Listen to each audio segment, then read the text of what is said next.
Hey everyone, this is Dustin from Wet Paint Auto Detailing.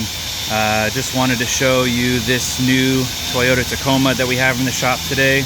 I wanted to point out why you should never let the dealership install clear bra. On the front of this Tacoma, the dealership applied clear bra to the hood. You see the line right here.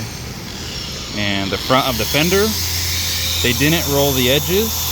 So you see the line here on both sides, which fenders and hoods should always be rolled so you don't see any line right here.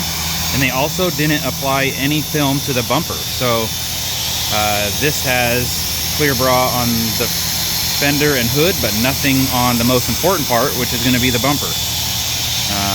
So this is a reason why you should never let a dealership install clear bra for you. If you have a vehicle, you like to have it clear bra'd, give us a call. Thanks for watching.